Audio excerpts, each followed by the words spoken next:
So the Valkyria Chronicles series is pretty neat.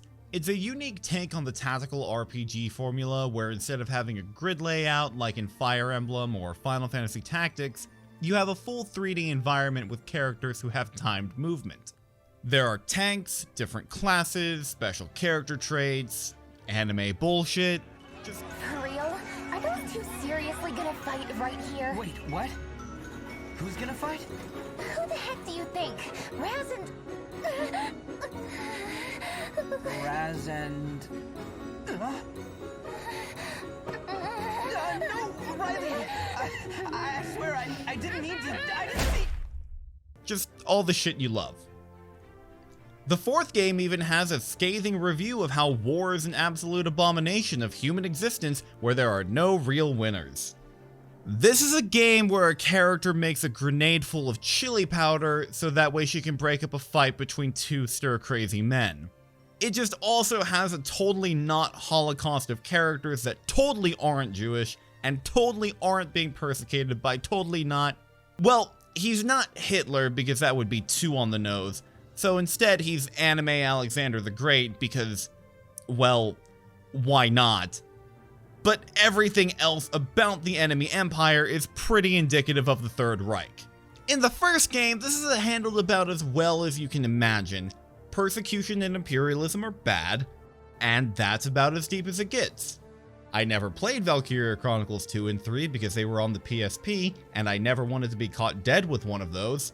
Man, imagine being one of the 80 million people that bought them.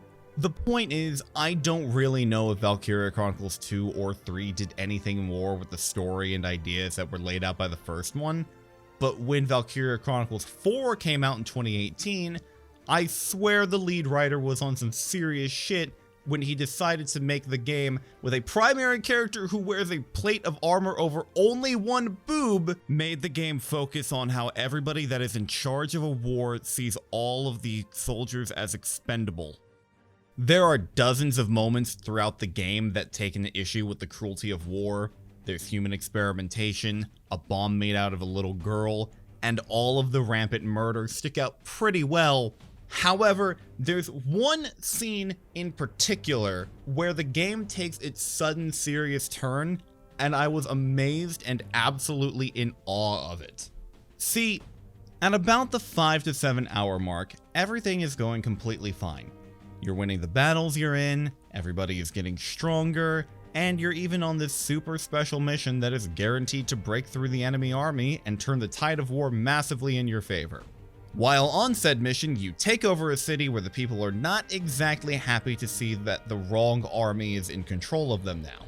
Everybody kind of ignores you and avoids you at all costs, so nobody will sell you parts and supplies for the war, except for this one old man who just happens to take the scraps from abandoned battle sites and then sells them to whoever will buy them. He's in it just for the money, but he does fortunately have everything you need to continue on your mission. So you go on and everything's great, and then, in true World War II fashion, it gets really, really cold. A snowstorm settles in, and you barely have the supplies to create enough heat for survival. Your plan is slowly falling apart, and the enemy knows it. Your commanders even know it. You're attacked in the middle of the night by a fleet of tanks and men that somehow knew exactly where you were and when you would be low on supplies. Dozens of your men die and you have to pull off an emergency retreat. The mission is a failure and command is not having it.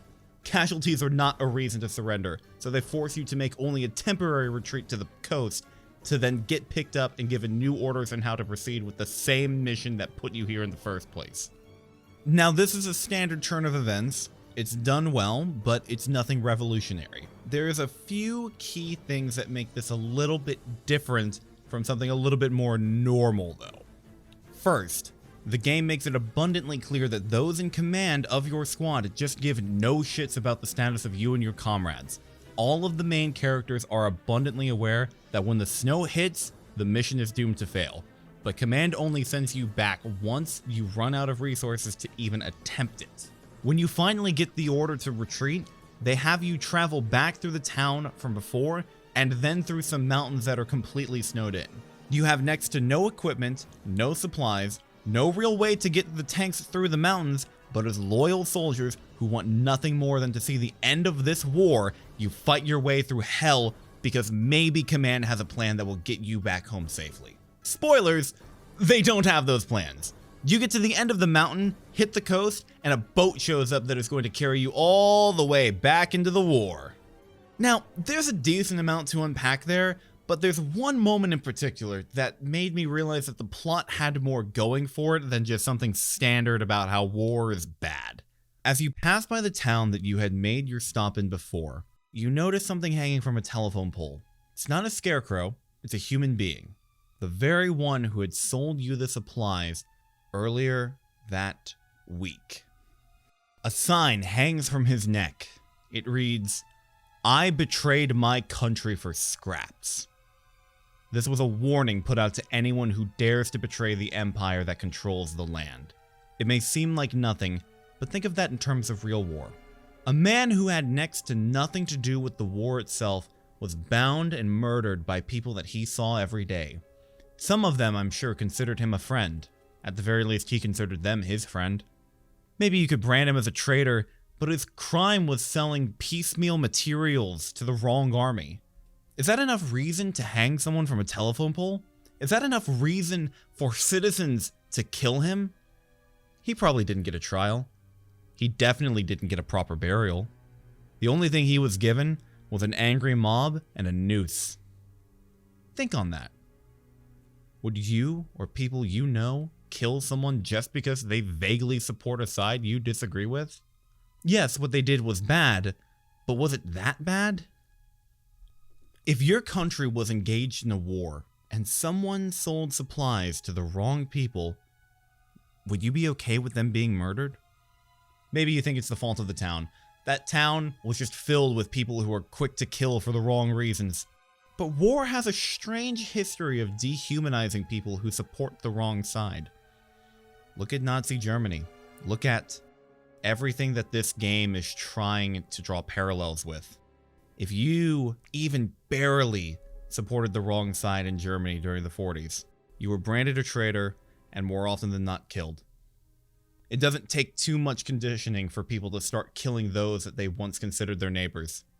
Just convince them that their former friend is acting in such a way that can actively harm you and or your family, and it becomes a lot easier to kill anyone. Even an old man that was trying to make some cash during the hard times of living in a war-torn country.